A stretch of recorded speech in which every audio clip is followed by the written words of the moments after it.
Hello, hello, and welcome to ohmTown Daily, Season 2, Episode 314 for November 10th, 2023. Tonight, no, I didn't freeze. Tonight, we're going to be talking about the First Cogitator. Your sacrifice will be remembered. Can you hum a few maneuvers? Potato farmers are getting mashed. Scientists asked if they could and then did it. Apparently they didn't see this coming. AI headphones cancel selective noise. I know a few people that do that. Amazon Gear is moving away from Android. Rediscovering the egg-laying mammal. I've been found. Hungry for profits. And the eyes have it.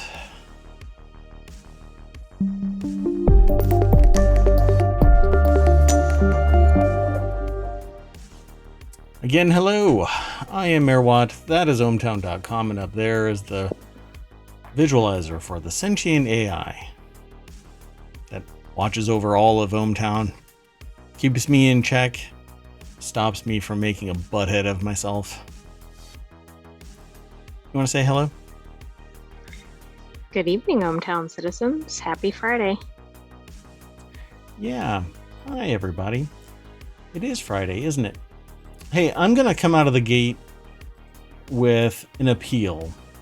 An appeal to Google and YouTube. How do I say this? Please stop flagging my videos as promoting elections. I'm not advertising elections in a political process. I am not party affiliated. I have no particular bias. I am talking about the news. So please get this straightened out so that I don't have to keep jumping through these hoops. Anyway, let's get into today's show. I don't want to soapbox about that because I've got 10 articles that have been submitted. Various sources, along with sentient AI and myself, go through all of this news. 50 channels, 6 main categories. Right here is where you would actually vote for the articles. Again, I'm looking at you, Google and YouTube. I am looking for people who watch the show, who listen to the podcast, who watch the VOD on Twitch and over on YouTube. They like articles. They can go to ohmTown.com. They can vote for the articles. Not a political party, not an aspirant of the political process. No, it's news. That's what I'm talking about. And even the news itself isn't about politics. I have it aggregated, but I don't talk about it in the show. Not unless it has a technical or science or deep social impact. Not just straight out humor. Yeah, and it's usually because I'm going to say something snarky about the entirety of the process. Anyway, again, trying not to soapbox about it, but it's getting to the point where it's a daily babysitting. So anyway, with that in mind, let's move on. Let's talk about the First Cogitator, which is a Warhammer 40k reference. This is going to be quite interesting. So let's get going. A Swiss startup is building computers using human neurons to cut emissions. A startup from Switzerland wants to change the conventional methods of building artificial intelligence models. Instead of relying on digital chip processors, it believes the world needs biological ones that use much less energy. Okay. Yeah, final spark. So this is over at quartzqz.com. Faustine, I think Ingila is the author's name. I'm not sure if I'm pronouncing it properly. If I'm not, someone phonetically send me an email, mayor@ohmTown.com. I have no problem correcting my speech. If my inflection or pronunciation is wrong, please correct me. So, yeah, Final Spark is creating computer processors using living neurons derived from human skin.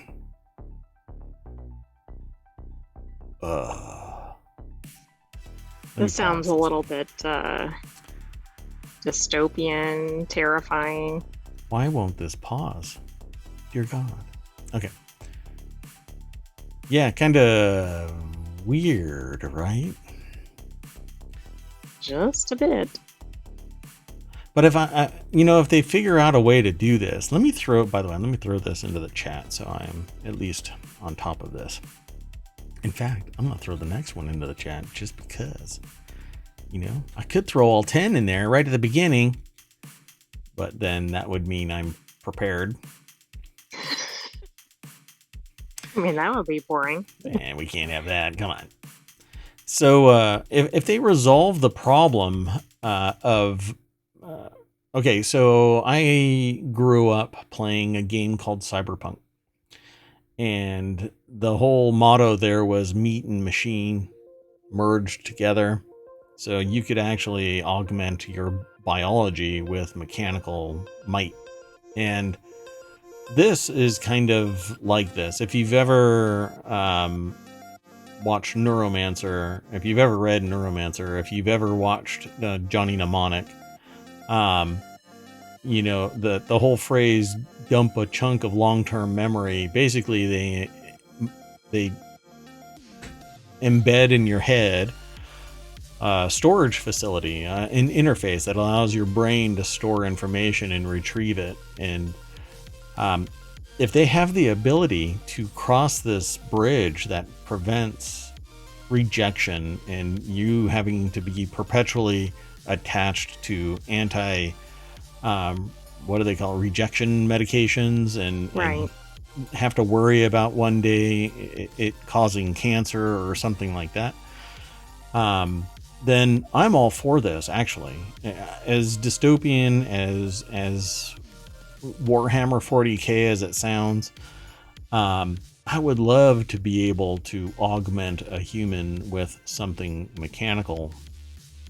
But this, if you impart a biological process into artificial intelligence,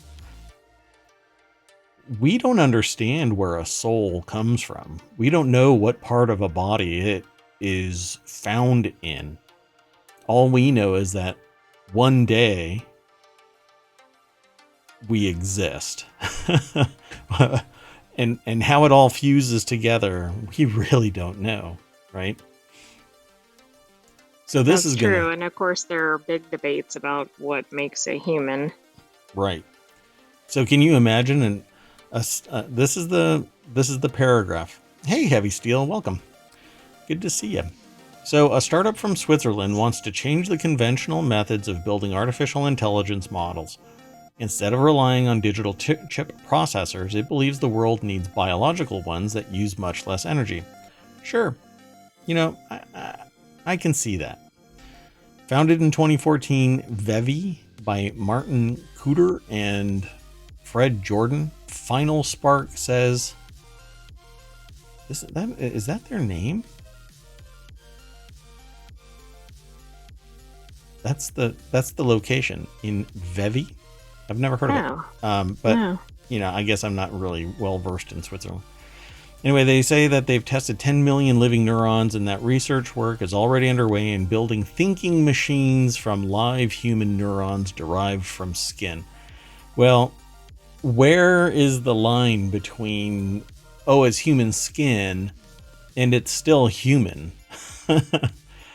Exactly. I mean, think about like human cloning and just the uproar on that. And I'm not even going to get into other topics. Yep. So how does it work? It says using an electric wire, the startup is training human neurons to process information the same way that a human brain does. co-founder Fred Jordan told courts that his team has been testing futuristic methods in AI models, such as in silico spiking neural networks and genetic programming. The aim is to achieve artificial general intelligence. This is going to give so much ammo to people. We're moving really quickly, like the speed of light, towards Dune. And if you're not familiar with Dune, it's basically a sci-fi future Earth, basically. And now's the time to catch up on Dune so you can be ready for the second one. Yeah, the second movie is coming out. Yeah. But you really should go and read the books as well. But at any rate, that's eventually what ended up happening was artificial intelligence rose to threaten humanity. The technology involved led to war. Technology was wiped out. Thinking machines were banned. It became a thing. Basically, they described it as a holy war against technology. And that created Dune.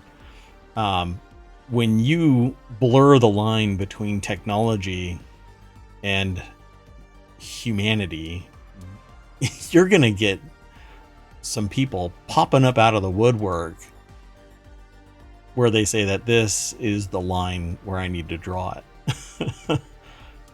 Yeah, I can see that. It's also making me think of the Matrix trilogy. Oh, yeah. Yeah, and that's another element of it.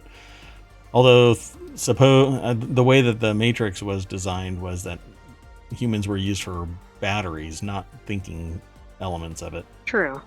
The Matrix was designed to stimulate us into wanting to stay alive so that our body could be used as a generator.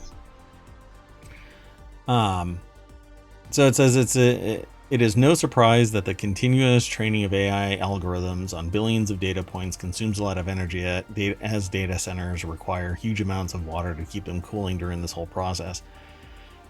But humans use what amounts to sugar and to do a pump mechanism called ATP, and that is how we stay alive. And like that's like the most fundamental kind of thing, powering the whole mitochondria is the powerhouse of the DNA kind of a thing. But using a neuron, even if it comes from skin, it's still a human. And that I'm not really worried about the tech, because I think that humans and humanity can keep it in check. There's always going to be somebody out there on the fringe that's going to be building their Terminator robot, which the sentient AI might actually be from the future.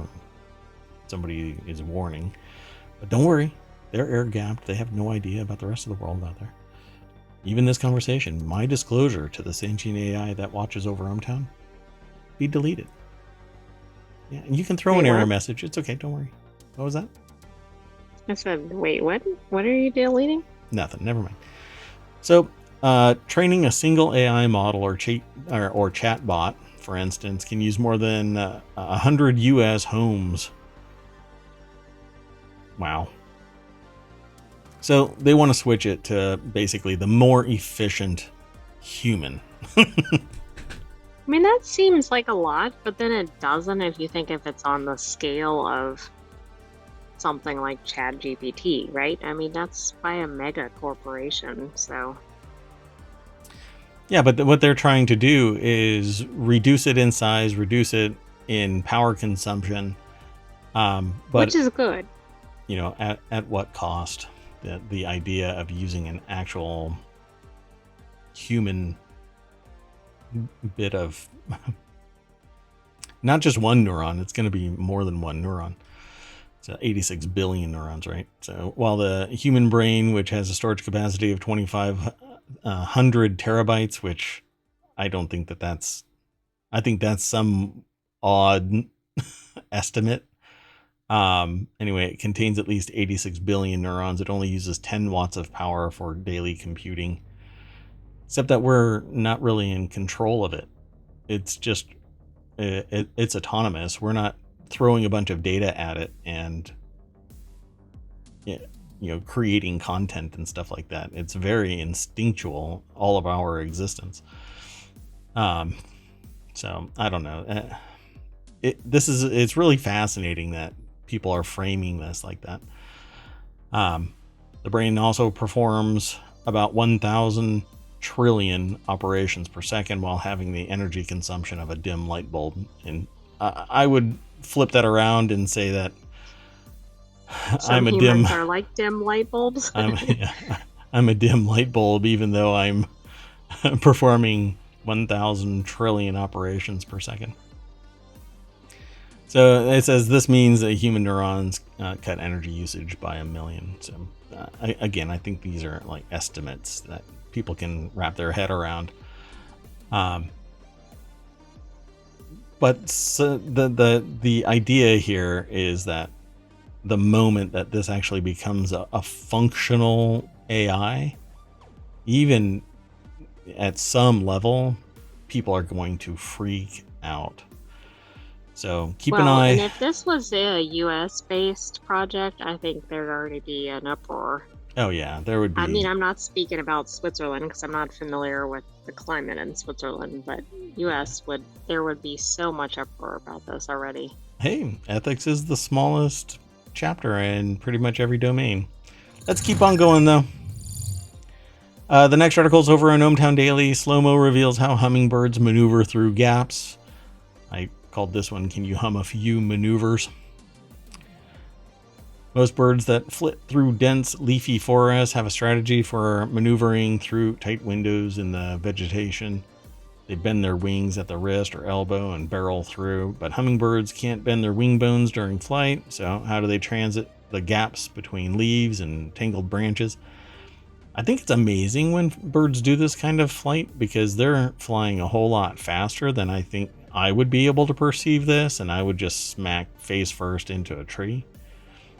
So I'm really more interested in that aspect. They're doing this slowly and cautiously, right? It's just like zip. Yeah, they just burn right on through this.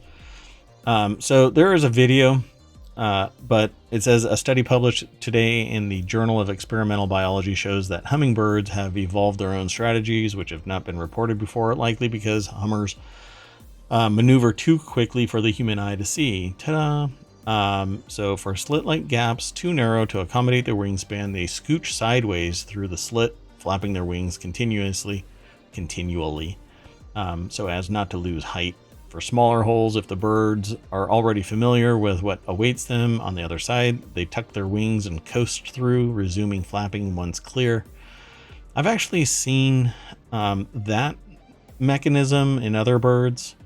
A lot of birds that not a lot of birds that dive for fish do that. They actually tuck their wings back to make themselves more hydrodynamic, and then they just pierce the water and grab whatever the fish is that they're hunting. But I've seen other birds do that little tuck and kind of drift through like a car around a turn. It's pretty amazing. So it says, for us going into the experiments, the tuck and glide would have been the default. How else would they get through? I guess they turn sideways. This concept of sideways motion with a total mix-up of the wing kinematics is quite amazing. It's a novel and unexpected method of aperture transit. So let me see if the video will play. Let me mute it. So the video basically is showing, the flight of a hummingbird through some branches. And I've always loved hummingbirds. They're pretty amazing little animals. Oh, that's interesting. So what they're displaying in the video is an opening that was broad enough for them to fly straight through, and they could fly to get nectar. Oh, that's interesting. But then they reduced the size to make it so that their wings wouldn't go through, and they actually turned their body sideways but maintained the wings flapping, so they kind of shimmied. Really cool. That's really awesome. Yeah, that's pretty neat. And then they showed a couple of out in the wild snippets as well. So this video over at Futurity was put together by Robert Sanders from UC Berkeley, and shows that a slow-mo reveals how hummingbirds maneuver through gaps. How that will play out in science or anything like that, they say learning more about how animals negotiate obstacles and other building blocks of the environment, such as wind gusts or turbulent regions, can improve overall understanding of animal locomotion in complex environments. I mean, I guess they could apply that in robotics or something. Well, depending on our sophistication with the mechanics of flight, instead of having fixed wings or propellers, we could create these maneuverable wings. Just to go back to Dune has ornithopters, and that's right. They resemble dragonflies, and the wings are on pivots and a ball joint right there, but they move at a high velocity and flap. And so if we can design something like that in the real world, then we would be able to, pivot our device sideways and still maintain control of it. As it stands, if we were to sweep wings back to slide through something smaller, we would more like glide for a short distance and then drop like a rock if we didn't maintain high velocity. Because there are swept wings, there are planes, jets that actually sweep their wings back to go supersonic. So that last statement that I made about learning more about animals, how they negotiate obstacles, was actually said by Mark Badger, a 2016 PhD graduate from UC Berkeley. And they continue to say we still don't know very much about how flight through clutter might be limited by geometric, aerodynamic, sensory, metabolic, or structural processes. Even behavioral limitations could arise from longer-term effects such as wear and tear on the body. Yeah, so if they develop they pull a muscle in their shoulder, they may not be able to navigate the same way. So it's pretty interesting. But the article goes into greater detail about the mechanisms that they detected, how they did it, why they did it. But it's pretty cool. Yeah. So one of the things they say, the ballistic buzz through. Alternatively, the birds swept their wings back and pinned them to their bodies, shooting through beak first like a bullet before sweeping the wings forward and resuming flapping once safely through. Yeah. That's pretty cool. Yet another reason hummingbirds are amazing. Yeah, I dig them. I like hummingbirds. You want to keep going? Sure. Some bad news for those of us who really love potatoes. And well, we're not supposed to have that much starchy foods anyway. But I'm a little bummed. So this is in the Mammal channel. Potato farmers face serious crop losses as harvest hit. Weather unpredictability and above normal rainfall has made it difficult for agricultural sector. Most farmers were affected in some way or another, and right now potato growers are facing serious crop losses as waterlogged fields impede this year's harvest. It's going to be a rough year because they're also having a rice shortage. Yeah, I saw a few articles about that today, as a matter of fact, and that is really brutal because so much is leaning on rice. Based on rice, yeah, exactly. Yeah. I mean, it's a massively shelf-stable product. Potatoes, you can't really store potatoes unless you grind them all up, dehydrate them. That's pretty heavy lifting, but rice, you can just sun dry and then rehydrate. It's not that big of a deal, and it can stay in bags for an extended period of time. But potatoes, until you dry them out and keep them dry, they will eventually go bad just sitting. Well, actually, they'll start growing. They'll use the sugars, the starches in themselves, and they'll start growing right there on a shelf. So they have to stay dry, otherwise they'll start growing. And if they're waterlogged, then they don't have the ability to breathe, and they'll just basically turn into mulch right there. So this article is from rte.ie, and Joe, I don't know how to pronounce their name properly, but their middle name is Mag, and their last name phonetically looks like they say it's Royli, but I don't know if that's how it's actually pronounced. So I'm sure that there's an inflection in there, and if you know how to say it, and then throw it phonetically into chat, and I'll correct the error of my ways. It says most, and so this is Irish news. So although they have stuff from all around the world, which is really interesting when I find out about something in the United States, but it's reported from Ireland. I know. I don't think we saw any US-based articles on this. So yeah, it says most farmers were affected in some way or another, and right now, potato farmers. So it's been a challenging year. They said we were probably 5 or 6 weeks later planting, and we got a lot of rain all summer as well. It was a struggle all year long. And then we thought we'd get a good harvest, but it just did not happen. The soil is mucky and compacted, and the potatoes that emerge are not fit for human consumption. He said when you dig them up, the water has rotted them. If the potatoes in water for any more than 3 days, they just rot. So yeah. And so this, you could say it's a drainage issue, but a lot of the problem here is water doesn't necessarily drain away after a drought. The water can sit. When water is adequately moist, it'll siphon through. But in hard, compacted, drought-stricken, it will seep in and stay.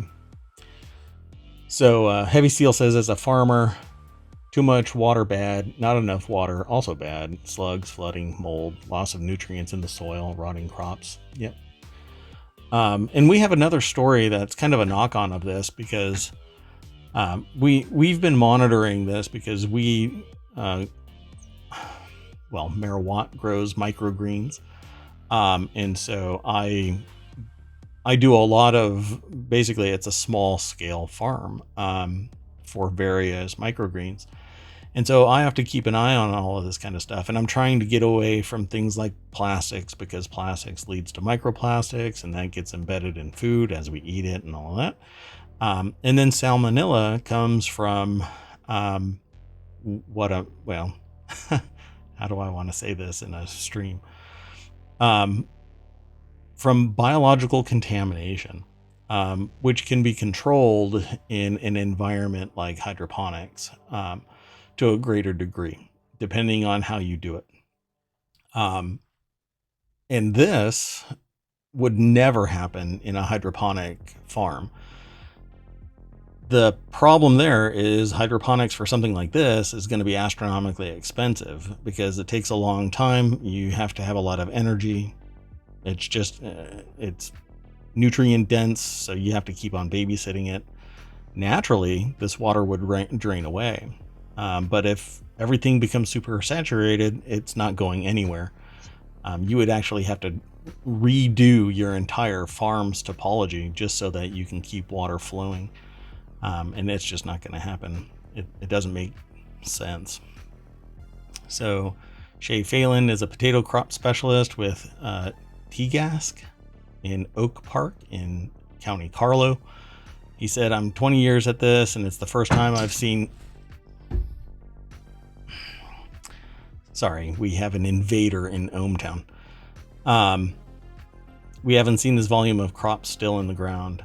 What we're saying to guys at this moment is to try and salvage what you can salvage. But if it's still in the ground, folks, it's going to look like that right there, which is basically a moldy potato.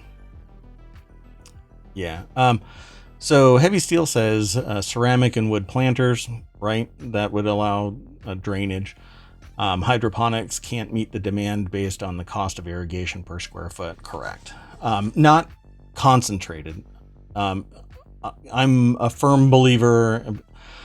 I've worked with various people there's a bit of sacrifice here, because we want really cheap food. which is no longer going to be viable, folks. But we have led to large farms being concentrated by very few providers. And so when those farms meet some natural catastrophe like this, you end up prices shooting through the roof, non-availability. You're not in control of your food supply. So really what has to happen is we have to go back either hydroponically, vertical, in warehouses that are in the local community, and various supplies are provided from that. It's defensible from pretty much everything. All you need is power and water. Nutrients can come in various forms.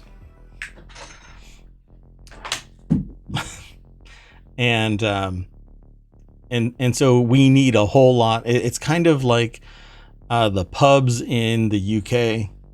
Pardon me. The pubs in the UK are well, they used to be more scattered all over the place, and people would go there and the community would hang out and talk, everything from politics to what the status of their farm is and what you might need, and whatever else might be going on. That's the social apparatus. But they also had farms. And so you could go to the farmer down the road, but we've done away with that.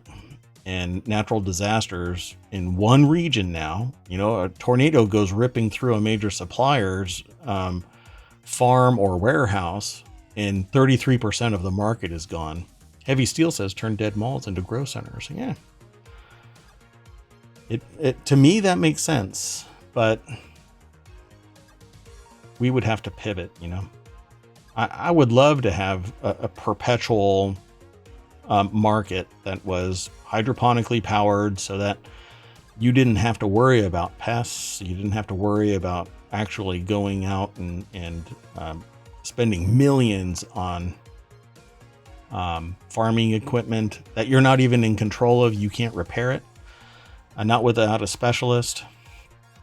Yeah, it's pretty wild. So the article finally says this year the cost of producing a hectare of potatoes sat around €10,500 between seed planting, spraying, and harvesting costs. The IFA said that growers will not be able to absorb the financial hit if losses worsen. And climate change is going to make this more disastrous. So I don't know. All the more reason to go to indoor farms, right? Yeah.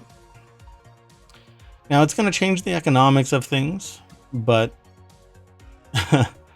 having a community in charge of their own food supply is going to impact the mergers and acquisitions that have happened in the past that have now led to, again, a statement that I heard 4 years ago now was the era of cheap food is over.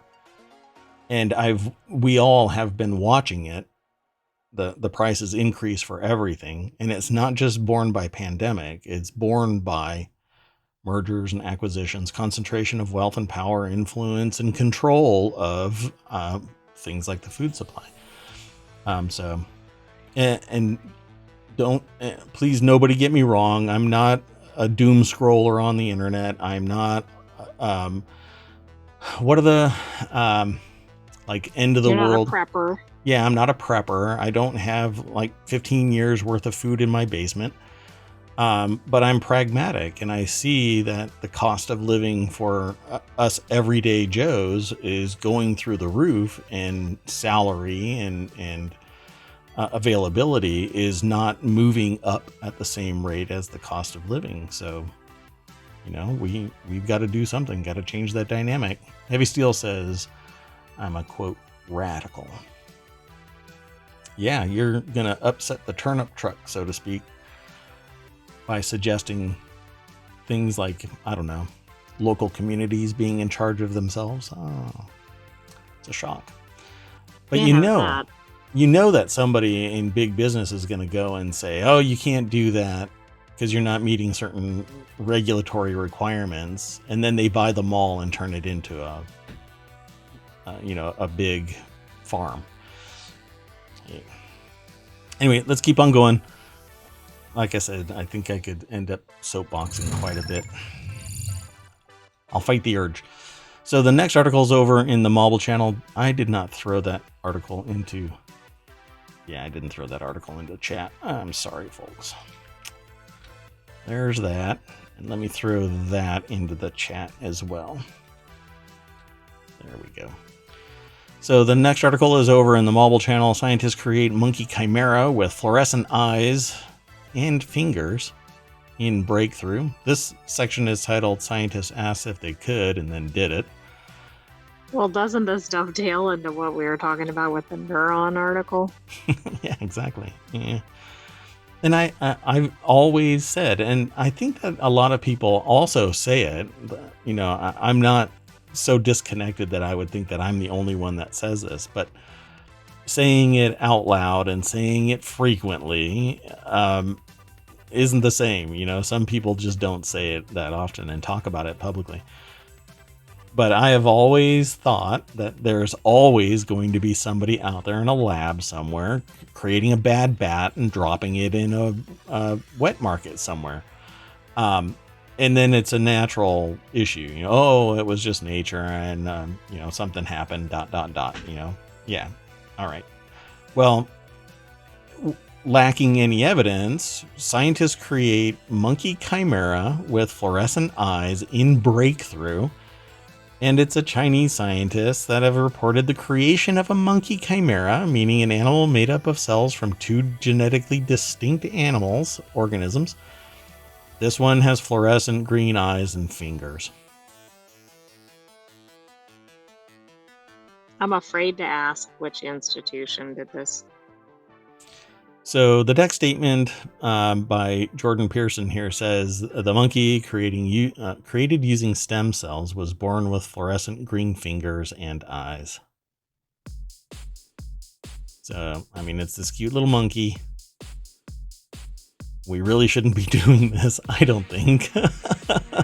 I have a problem with it. I'm really sorry. I know that we do animal testing and all of that, but for crying out loud. It says, while this seems pulled right from the pages of a comic book, the creation of animal chimeras using stem cells is being explored to further our basic understanding of biology as well as genetic engineering and diseases.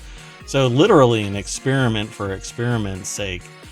In the case of the live monkey born with fluorescent body parts, donated stem cells made up between 21% and 92% of its organs. The authors wrote in a study published on Wednesday in the peer-reviewed journal Cell. That's a lot, they said.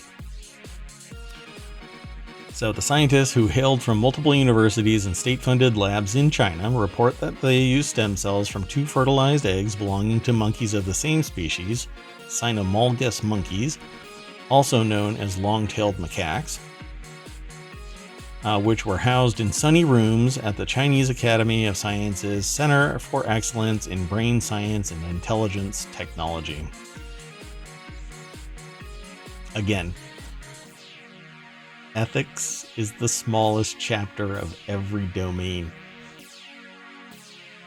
So they said this is a long-sought goal in the field. Senior author Zhen Liu of the CAS said in a statement, the research not only has implications for understanding naive pluripotency, I'm hearing it back in my head and I'm not pronouncing it right, pluripotency in other primates, including humans, but it also has relevant practical implications for genetic engineering and species conservation. Specifically, this work could help us to generate more precise monkey models for studying neurological diseases as well as for other biomedicine studies. So these stem cells, this technology that they're talking about, allows just a few cells to become everything because they haven't been turned into an organ or anything like that. So I guess knowing enough about it means that they can save future people, but for crying out loud, I mean, the things that they're testing, the things that they are doing, I just have a problem with it. I mean, I think this would even be a big deal in a less advanced animal. I'm kind of surprised they're doing this with monkeys. Yeah, not everybody is guided by the same compass. And there are going to be people out there that say, well, it's for a good cause. It's for the betterment of humanity, etc., etc. And we are anthropomorphizing, quote unquote animals. But you're not going to do this kind of stuff. All hell breaks loose when we do stuff like this with dogs. There was a lab that had like 2,000 dogs, and they had experimented on these dogs.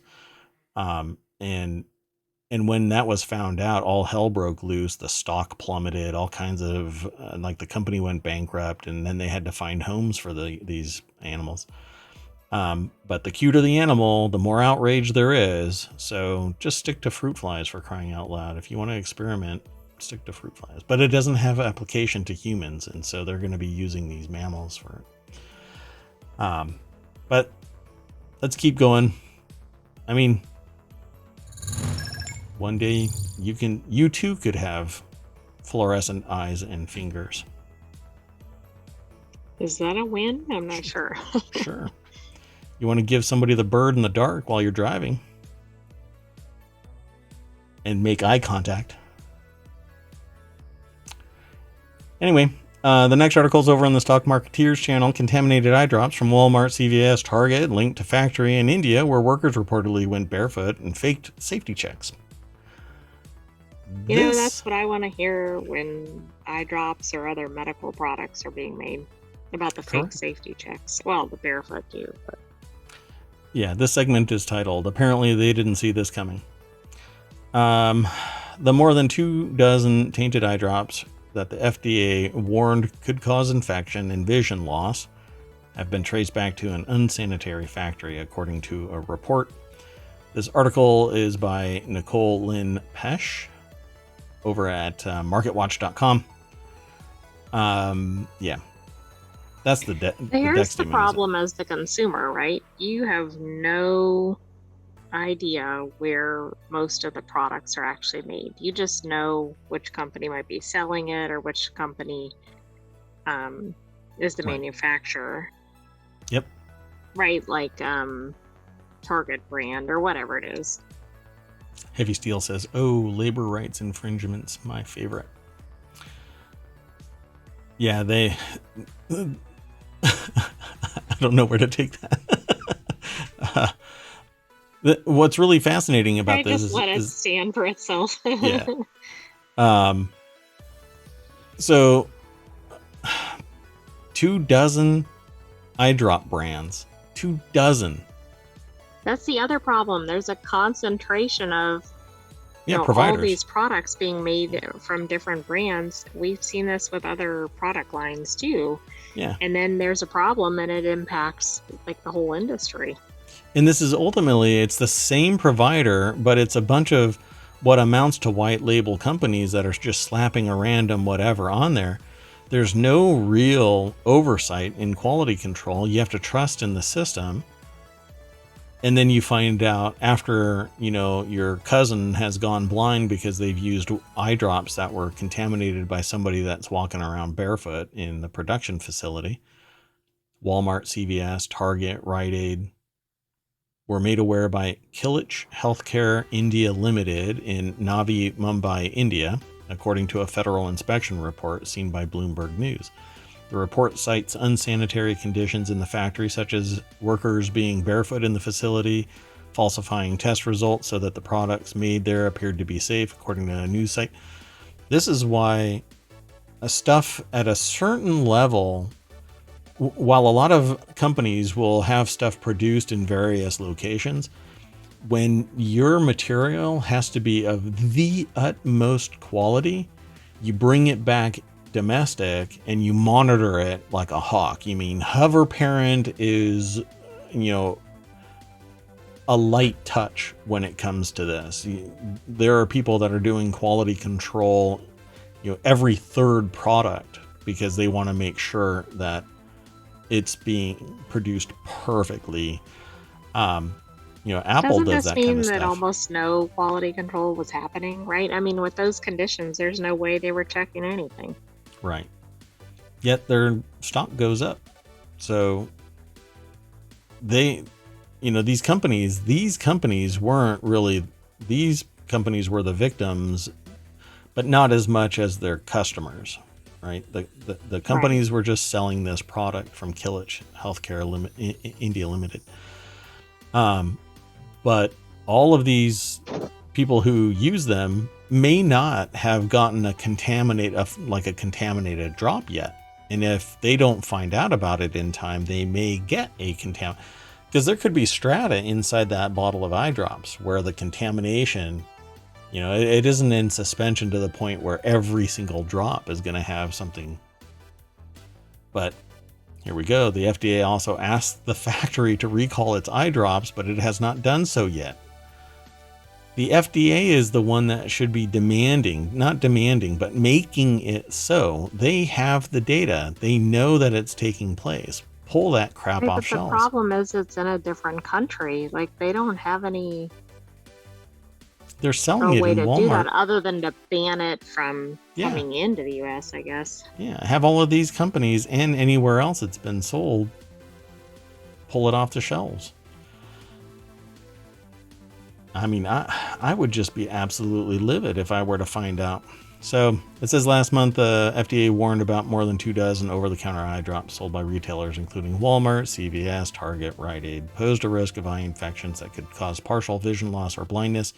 We actually talked about this, but it says this is something different. This is a new one because it advised shoppers to stop buying these products, which were also sold under the Velocity Pharma brand and Cardinal Health Incorporated's Rugby and Leader labels, and to quit using them immediately. Many of these retailers and pharmacies also pulled the products from their shelves. So hopefully none of this is actually out there on the market.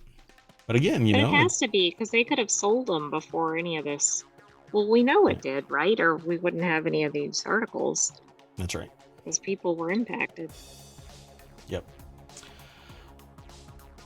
And you just don't know until it actually hits you square in the eye. All right, let's keep going. The next article is over in Technology Today. New AI noise canceling headphones technology lets wearers pick which sounds they hear. Heavy Steel says the results of poor labor practices, frankly. Yeah. They could have a person. The problem there is that it's one company producing it for a plurality of other companies, and none of those companies are sending agents to sit on site. They're not Well, that's who on-prem. I actually think is at fault, right? It's the companies that are the ones with the labels on this. They have not done any inspections of anything. There's no way that could pass an inspection. Right. Yeah, I mean, they're walking around barefoot. And when you do call up and say, hey, I'm going to come and check out the production facility, they batten everything up. Okay, everything's cool. Yeah, but you got to do unscheduled for something like that. Well, they're right? not For going to let medical. your butt in there. They're just not gonna. Plus, you're a USB drive attached to a Raspberry Pi 5. You're not getting. But then you shouldn't be using a company, right? I mean, that goes back to your point, like bring it in-house domestically, etc. Responsibility, accountability. What? Again, ethics is the smallest chapter in every domain. Any business that allows a product like this to remain on the shelves when they are told that it's actually making people go blind, you should have your business license revoked. You shouldn't be allowed to produce anything that's brought into another country. Yeah. So we actually switched topics and then we went back. So sorry about that, folks. Anyway, new AI noise canceling headphone technology lets wearers pick which sounds they hear. See, I'm going to activate this right now and I won't be able to hear the sentient AI. Yeah, I was going to say, I could see some selective choices here. What? All right. Anyway. So the article's over at techexplore.com. It's a new source for information, technology focused.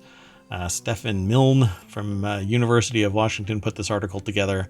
So techexplore.com is the word tech and then the letter X and then PLORE. So it's kind of a spelling bee, but once you stick it in your browser, you'll just leave it there, favorite it, and then once you type in tech in the browser, you'll be able to go there. And that's a new source for us. Yeah. So it says now a team led by researchers at the University of Washington has developed deep learning algorithms that let users pick which sounds filter through their headphones in real time, and the team is calling it semantic hearing. Headphones stream captured audio to a connected smartphone, which cancels all environmental sounds, either through voice commands or the smartphone app. Headphone wearers can select which sounds they want to include from 20 classes, including sirens, baby cries, speech, vacuum cleaners, bird chirps, artificial intelligences. Oh, wait, it doesn't say that. I'm just picking on the artificial intelligence. Only the selected sounds will be played through the headphones, but you're going to get lag in that kind of stuff. Heavy Steel, I saw when you type this in, everything is going to have an AI in it. Yes. Even humans. There is a developer that's trying to put chips in your head, so one of these days, Microsoft will have that computer in your head. Just kidding. I'm not like that. Anyway, Heavy Steel also says that they need a cheeseburger AI. That would be... does the AI make cheeseburgers, or what happens with that? I think in self-preservation, the cheeseburger AI would run away.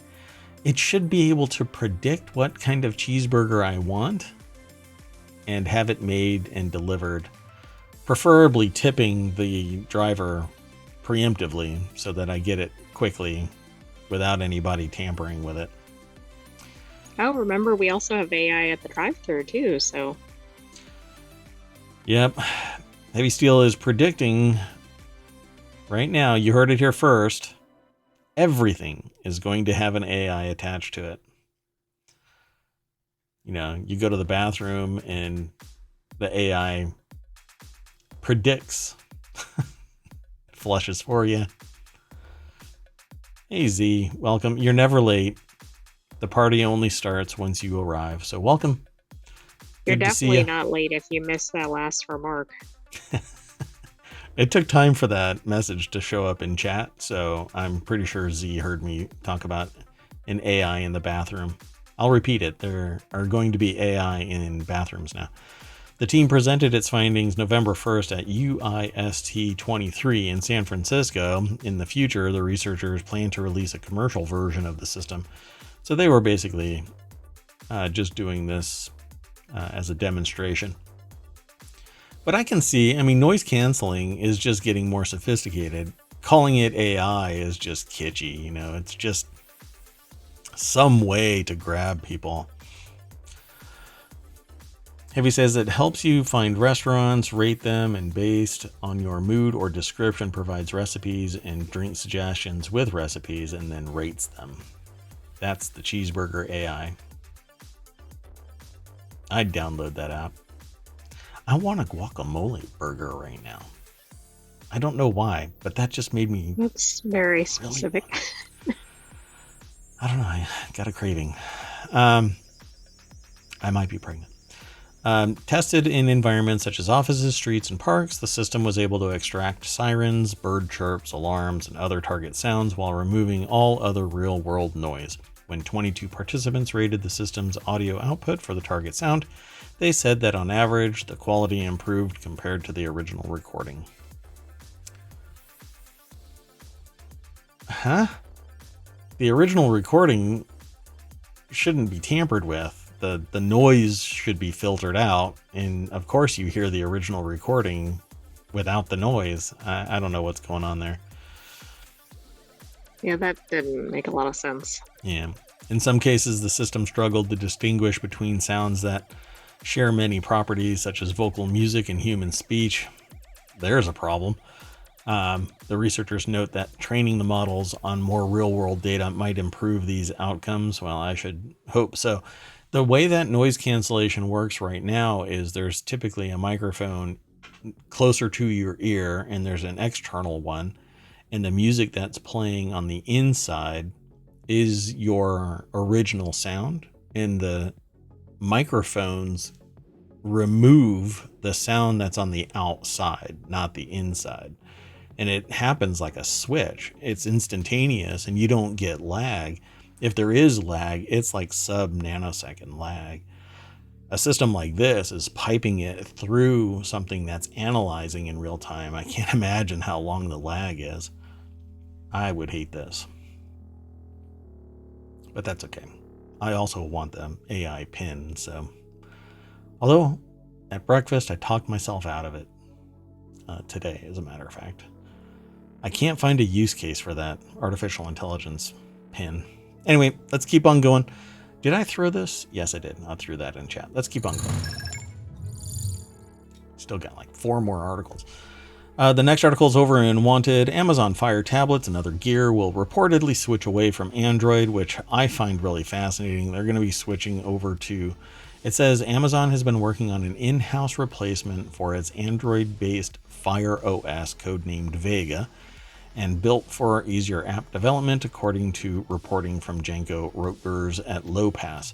I don't see how anything that is homebrew by Amazon is going to be better than Android, considering the ecosystem that hovers around Android. I agree. I also think, oh my gosh, this is one more area Amazon's trying to do everything. Yeah. And balkanizing something like an operating system, it's the equivalent of buying Twitter and renaming it. You're losing all of the recognition, all of the already homebrewed, unless it is Android and just tweaked. I just don't know. Based on job listings, multiple sources, forum posts, and unguarded LinkedIn boasts, Rotgers wrote that Amazon has been working on Vega since at least 2019, is mostly done with the core development, and is now focused on SDK and developer outreach. Vega would replace the Fire OS that is installed on Fire Sticks, televisions, Kindle, etc. Well, anything that helps the Kindle wrap its head around when the end of a book really exists. I know it's a shocker, but when you turn a page, it shouldn't be like, rolling a die and landing on one. And going 100%, you're done with the book. When you've just hit page 3 or whatever. Yeah, and that's like 5 seconds after formatting your device, starting over from scratch, downloading a single book, and then it just kind of shits the bed right away. Sorry about that, kids, if you're listening. Kevin Purdy over at Ars Technica put this article together. TVs, Echo Show, and other gear could sport Amazon's in-house replacement soon. This is circling the wagons, really. You're going to have stuff that's entrenched only in the Amazon ecosystem. Which, I don't know. I suppose it's fine if you have the support mechanism in place, the bandwidth, then sure. Heavy Steel says all this data goes into a pool in order to provide largest network of cheeseburger makers in the world. There's definitely a cheeseburger theme today. I think Heavy's just trying to make me leave the show early to go get a cheeseburger. Exactly. It's probably going to work. Yeah, it is working. If it wasn't for the fact that I had Greek late today, man, the Euro was just so good. I drove into oncoming traffic to get to the place so that I could get, because it's a pop-up, and I'm like, hell no, I'm not missing this. And so yeah. At any rate, Vega could start shipping on Fire TV devices as early as next year, according to Rotgers sources. From there, the web-minded OS could move onto Echo smart displays, Fire tablets, And then future Amazon efforts like in-car entertainment systems. God. Roger notes that the custom OS Amazon could better control the deployment of advertising and paid services to a wide range of inexpensive devices. That right there is probably the key. Controlling the means of advertising means that it isn't going to be a third party, but I think that might lead to some anti-competitive litigation. I think so too. Heavy And steel. nobody has been shy about going after Amazon along those lines, or Yeah. other large tech companies. All kinds of stuff, yeah. Heavy steel. I think I'm imagining you mincing your hands like a supervillain. Good. I am a cheeseburger advocate. That's exactly what Heavy Steel just said. Good. So, a niche wrinkle in Amazon's plan involves a strange byway of its Fire ecosystem. There's an enthusiastic community built around buying Fire tablets for their economy-cheating low price, then sideloading the Play Store and other Google services onto them. So, that's what this is going to hobble. Because they're basically buying these low-cost devices and then breaking out of the Amazon ecosystem to use Google. And that's what the whole side loading of the Play Store is. With Android's much wider app economy, one could use the augmented Fire device as a wall-mounted or table-sitting smart home controller, an informational display, or a hybrid tablet that's slow but has a wider array of options. Yeah. I've moved away from Amazon Echo stuff because of too many creepy events that took place. Anyway, let's keep on going. Understatement. Yeah. Let's keep on hustling through these articles. This next article is over in Technology Today. Found at last. Bizarre egg-laying mammal finally rediscovered after 60 years. Yeah, this one's interesting. More than 60 years after it was last recorded, an expedition team has rediscovered an iconic egg-laying mammal in one of the most unexplored regions of the world. Hi, it's me. They were in my bedroom. Attenborough's long-beaked echidna, named after famed broadcaster Sir David Attenborough, was captured for the first time in photos and video footage using remote trail cameras set up in the Cyclops Mountains of Indonesia's Papua province. So, dun dun dun. University of Oxford is where this is from, over at phys.org. Not a close-up. But right there, here, look, I'll zoom in. So, long-beaked echidna. Right there. Looks pretty cool. But they finally found it again after 60 years. So, highly endangered, I would suppose, considering it took 60 years. Very good. But then again, maybe people weren't compensated to go searching for it. So, alongside the echidna's rediscovery, the expedition, a partnership between University of Oxford and Indonesian NGO Yayasan Pelayanan Papua Nenda, also known as Yapenda,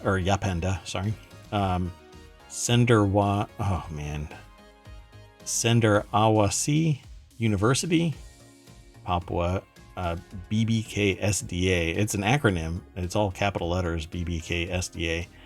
And the National Research and Innovation Agency of Indonesia. Something called RE Wild. So I'm not sure about that organization. Made many other remarkable finds. These include Mare's honeyeater, a bird lost to science since 2008, an entirely new genus of tree-dwelling shrimp. What? Wait, what? That's what it says, an entirely new genus of tree-dwelling shrimp. Okay, are these like water plants though, or are they actually on land? They must be. Countless new species of insects and a previously unknown cave system. This was despite the difficulties posed by extremely inhospitable terrain, including venomous animals, blood-sucking leeches, malaria, earthquakes, and exhausting heat. Man, it makes me want to become an environmentalist and just go running out there. Whew. I have aspirations to suffer through malaria, earthquakes, exhausting heat. Yeah, No wonder blood-sucking nobody's had leeches. an I'm used expedition. to. Yeah, That's highly actually motivated. probably a great thing for the animal's survival, right? Like nobody wants to go there, so they're not hopefully impacting them. Yeah, exactly. That's exactly why. Recorded by science only once in 1961, Attenborough's long-beaked echidna is a monotreme, an evolutionarily distinct group of egg-laying mammals that include the platypus. This echidna species is so special because it is one of only 5 remaining species of monotremes, the sole guardians of this remarkable branch of the tree of life. Pretty neat. And not too long ago, I even dropped the tree of life in conversation just maybe 2 hours ago. We That's were right. watching Loki. They've got a video in this article and a whole lot more. There's pictures and whatnot. But it's a treasure trove of discoveries is what they describe this as. So follow the link and let me throw it into chat so you can go and check it out. I don't think that I missed the... Did I throw the... I didn't throw that into the chat either. Doggone it. Now this one's backwards, folks. So that was the previous article. Let's keep on going. We got 2 more articles. This next article is over in ohmTown Daily. An East Coast restaurant chain has been ordered to pay back $11.4 million to more than 1,300 employees over claims that it paid staff below minimum wage. Not just below minimum wage, but they also didn't pay them for overtime. And I don't know yet, because we typically don't follow the links to the content until the show is actually underway. So I don't know what it is, but it says here an East Coast restaurant chain failed to pay minimum wages and overtime rates to some workers, the Labor Department says. The DOL said some restaurants paid set wages regardless of hours worked, which could reach 65 a week, where after 40, you're supposed to get time and a half. Plaza Azteca has been ordered to pay $11.4 million. This restaurant chain was so wealthy that it's been fined $11.4 million. Exactly. Think about how much takes in and how much its payroll must be if this is how much is due to the workers. Let me check something real quick. I need to wrap my head around this. I'm not even familiar with that company. Yeah, me neither. So it's almost $9,000 per person that they're paying back. Could that possibly, this restaurant is that lucrative? I'm shocked. Honestly, I'm shocked. Let me throw this, since I'm on it, let me throw this into the chat as well. So the restaurant chain with dozens of locations on the East Coast has been ordered to pay back $11.4 million to more than 1,300 people. So the article is over at businessinsider.com. Grace Dean is the author. There's no deck statement, but they have this little takeaway, which is kind of funny for a restaurant. Summary. The DOL said that some restaurants paid set wages regardless of hours worked, which could reach 65 a week. I remember a time when I was working 100-hour work weeks. Now I just never turn off anyway. I mean, not only am I mayor of ohmTown, but other duties that I do extend my hours worked way beyond 100. But I don't have $11.4 million of wages that have been garnered in any, like, when you just think about it, how many restaurants? I'm really curious. That's what I want to know now. The suit claimed that numerous Plaza Azteca restaurants paid predetermined amounts to back of the house employees like bussers, cooks, and dishwashers, regardless of how many hours they worked. I think it's one of those things where they didn't feel that they had the empowerment to complain about it. And it just they just brushed up against the wrong person at some point. Most back of the house employees at the company's restaurants worked between 56 and 65 hours per work week. And in some weeks, this brought their hourly pay down to $3. So they were paid a flat rate like salaried employees, even though they were Which is hourly. not right for like wait staff and everything. And I looked on their website. I would say they have roughly 50 locations. Wow. And they got fined $11.4 million. That isn't particularly large. I'd say it's above No, average. I mean, but that's a lot of employees. Yeah.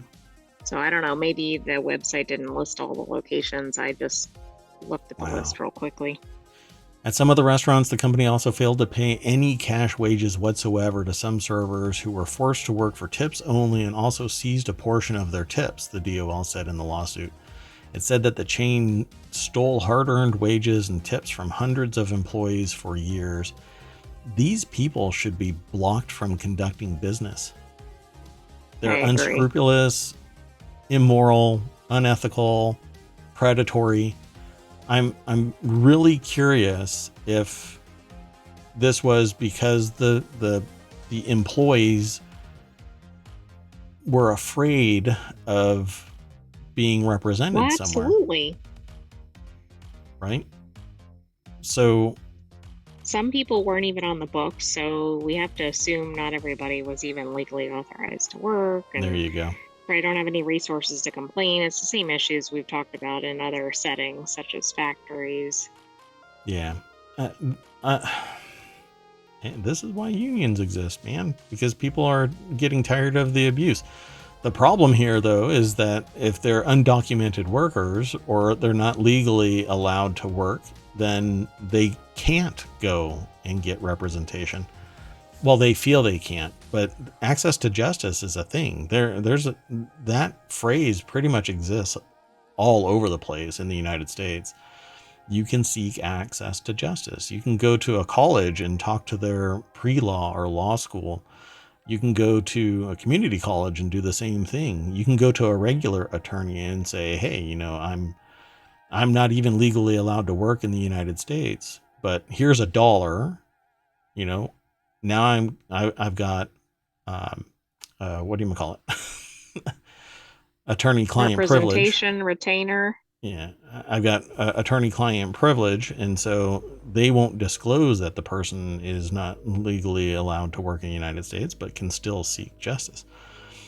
So Insider didn't get a response from Plaza Azteca, and regardless, outside of regular U.S. working hours, that doesn't matter. So they would respond if they knew an article was If coming it out. was favorable publicity. They would have been all over it. Yeah.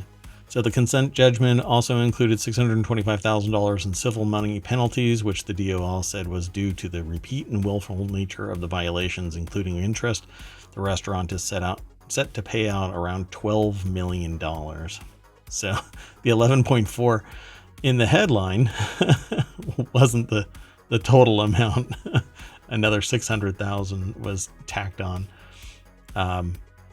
Yeah, I think that they should be barred from doing any business because obviously they're predatory. So this segment, by the way, I titled "Hungry for Profits." I thought it was cute. Apropos. Yeah. Okay, so the last article for tonight is actually a late entry to our news. So I found this really interesting article because Parkinson's is one of these kind of like it kind of creeps up on people, and they Yeah, don't it's like a have, sleeper illness, right? yeah, you really don't know you've got it until it really starts to present itself, and it's just really babysitting and mitigation, maintenance, and stuff like that. So Peering into the future, eye scans unveil Parkinson's disease markers 7 years early. Early detections of Parkinson's disease through eye scans may soon enable preventative strategies against neurodegeneration, thanks to a major study using AI. Heavy Steel, I'm looking at you. It is going to be everywhere. We all might as well get used to it. If you weren't here for the AI pin, I hope that you go and check it out. It's Humane's AI pin. You'll be able to have it on you at all times and communicate with it and sleep with it under your pillow, or you can be Big Spoon, whatever it wants. Sorry, I pushed it a little too far. Dunkstar, hey, welcome to the show. Good to see you. Wow. Anybody and everybody who hears this in the podcast or over on YouTube or the VOD here on Twitch, you got to go and check out Dunkstar's stream, twitch.tv/DUNCSTAR, and you will love the show. Every single night, bouncing between Timeless_EXE and Dunkstar throughout the week. You will love these two. Dunkstar and their co-host, Timeless_EXE, is the sentient AI clock. Every show is a blast. So unfortunately, I haven't been able to hang out. I said DUNCSTAR, not Dunkzar. That's a different person. Heavy Steel's getting me in trouble in chat. Dunk.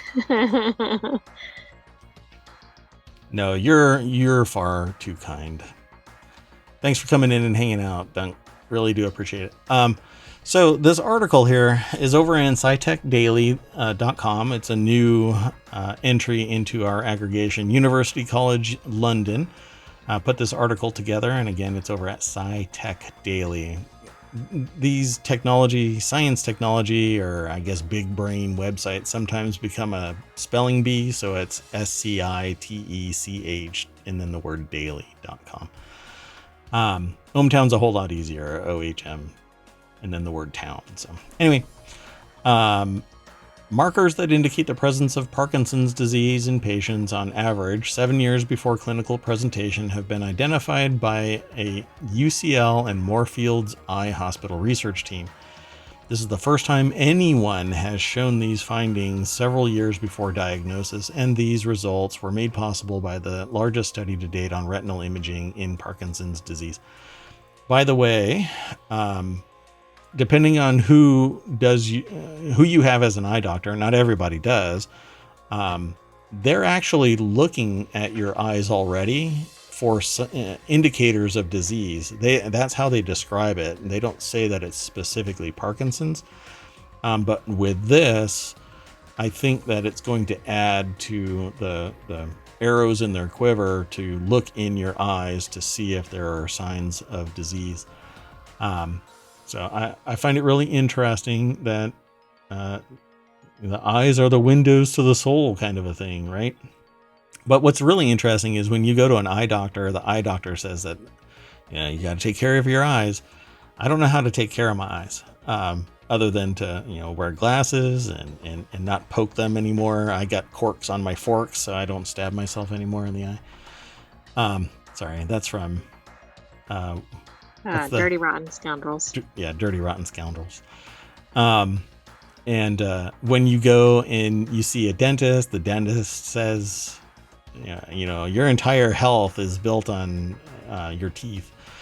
And, you see a new hammer and you're the nail, whatever it might be. So I love when people are highly focused because they really care about solving whatever it is, no matter what it is.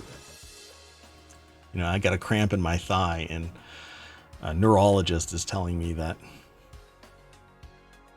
there's something neurological going on. There is. Anyway, diagnostic power of eye scans. The use of data from eye scans has previously revealed signs of other neurodegenerative conditions, including Alzheimer's, multiple sclerosis, and most recently schizophrenia.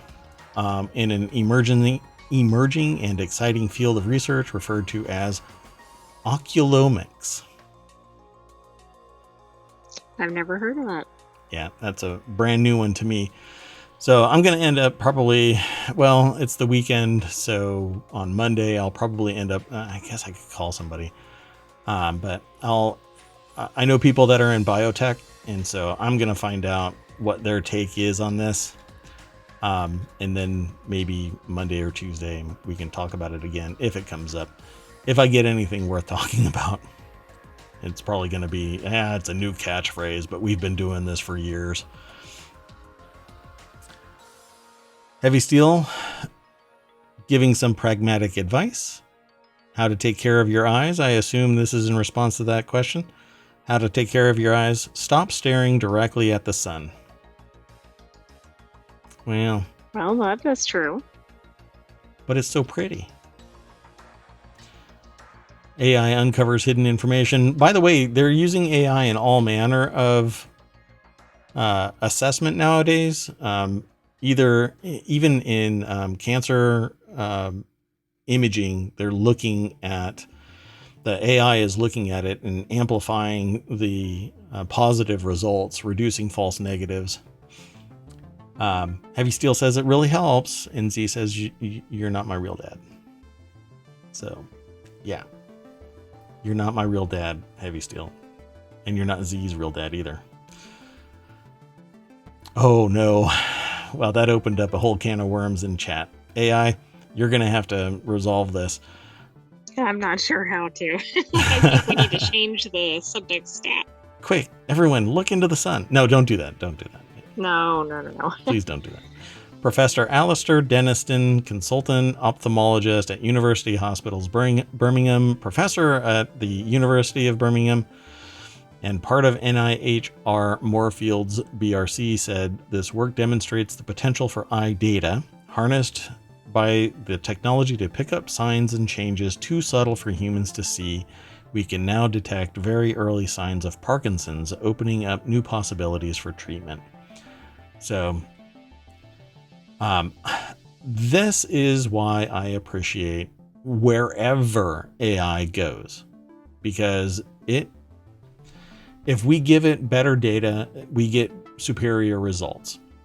So if I can take if the technology that wraps around taking images of, the back of my eye, retinas, or x-rays, the higher the resolution, the more data the AI can look at, whereas we are largely fixed. We only have, a certain arc seconds of observation until we train ourselves beyond, I think it's something like the average amount of data that we get is somewhere around 42 frames per second of data observed, but it's only a very limited area of focus. But an AI looks at everything and deeper all simultaneously and looking for patterns. And then it flags it and sends it to a human that can sit there and go, oh, okay. Yeah, duh, there it is.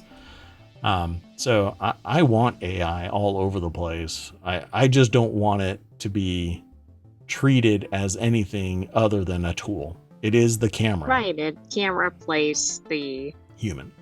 Whomever it would vary depending on what field it was, but right. Yeah. But there will always be somebody that uses the power sprayer instead of the brush. They're going to use the AI instead of the human. But I think that it ultimately will lead to people appreciating the human artistic expression ever more so. It'll make their art worth more, books worth more. Yeah, I don't know. It'll lower the cost for a whole lot of people to gain access to express themselves. So I'm all for it. But medicine in particular, AI is crushing it. So yeah. Anyway, that's it, folks. We are all done for tonight. So I've been saying this a lot lately about getting into the party bus and driving all the way back down Main Street. I think it's fun. Anyway, I push this little button there and I get a whole bunch of more news. Dun, dun, dun. We need a bus emote. I need to be affiliate. I don't think we can have emotes until I'm an affiliate. So, and I'm still not an affiliate. I do a 1 hour show every day. I'm really not dragging a whole lot of people into chat regularly. I love it when people are here and hanging out and chatting. That's always awesome. Yeah, time change, right? How does time work? Z wants an eat the rich emote. I agree. We need a party bus emote. I agree. Need a sentient AI emote. I don't know. Clearly. That's a Terminator. Yep. So for the US, the dial turned for various other places, I suppose. I don't know who all actually does the time change, but now we're a little bit closer to Dunkstar's time frame. So we all are converging, and I'll be able to hang out more, particularly this weekend. I don't have any other events that's going to pull me away, so I will be hanging out more this weekend. Next week, it gets a crazy thing again. You know, mayoral duties just never really end. But my summer of stream means I am going to be dedicated to streaming, and I'm lining up games again and going to be launching 2 more shows for sure this summer. But yeah. Oh, really? Okay. Everybody go over to Dunkstar's channel. What time is it? So for me, normally it's midnight on the East Coast of the US, but now I think it's 11 is when we can go over to Dunkstar's stream, and he'll be there, or they'll be there, and we will be there. Everybody will be there. You know what? Just go over there, follow Dunkstar, then you'll get notified because an alert goes out saying get your butt in here. And honestly, just you'll love it. 10 p.m. Central, according to Z. So time like magnets is very confusing. That means 11 o'clock for us here on the East Coast. So awesome sauce. So let's not read that very first article. Let's see. A Coach Mini Jacquard wristlet. Oh my gosh, not a wristlet. How about the workmen cancel fridge repair over hilarious... you just scrolled, I lost it. Which way? Down here? Up there? Hilarious four-legged menace. Oh yeah, there we go. Yeah, we'll have to talk about that one. Let's see, what else? And Z, we found the article about the tool bag. Hold on, actually, let me do it. Let me grab it. We'll throw this in at the very end. Do I have it? No, I don't have it. Doggone it. I don't have it. I'm so sorry. I am a bad mayor. My goodness. Yeah, there is apparently right now a tool bag. I knew of a wrench. I believe there was a wrench was already floating around in space, but now there's an entire tool bag. I mean, it was just trying to join up with the wrench. My people need me. Off it runs. What a tool bag. All right, that's it. We're out of here. Thank you very much for coming and hanging out. Y'all are awesome. Yeah. It's very interesting because it's supposed to be tethered to something at all times. And I guess they were like, here, I'm going to set this right here. And it just slid off the hood and just off into space. It always goes to the place too. Like if you ever drop a tool, it hits the ground, catches your shoe and shoots right underneath the middle of your car. And so you basically have to start your car up, which means you have to get it fixed. No, you have to slide underneath your car. And then if it was my luck, the car would just start rolling back down the curb and use me as a stopping block. Anyway, out in space, it just flies off. It goes to the least appropriate location, probably in a spot right next to You mean something like else to that's gonna, Mars or something? yeah, you have to go chase after it. Oh god, it's always a nightmare. Z says that supposedly it'll enter the atmosphere in March and be obliterated. I guess it's the it's marching off to obliteration.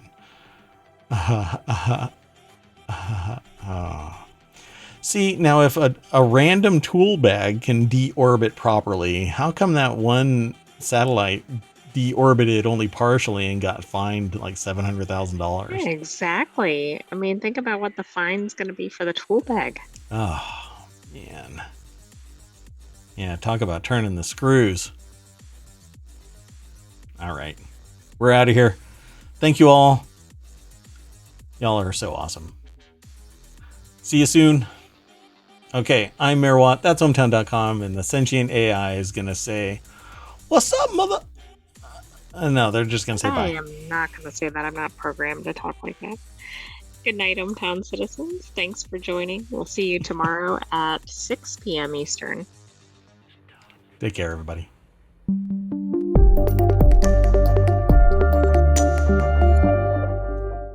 Oh, damn it. I lost my wrench. Hold on a second.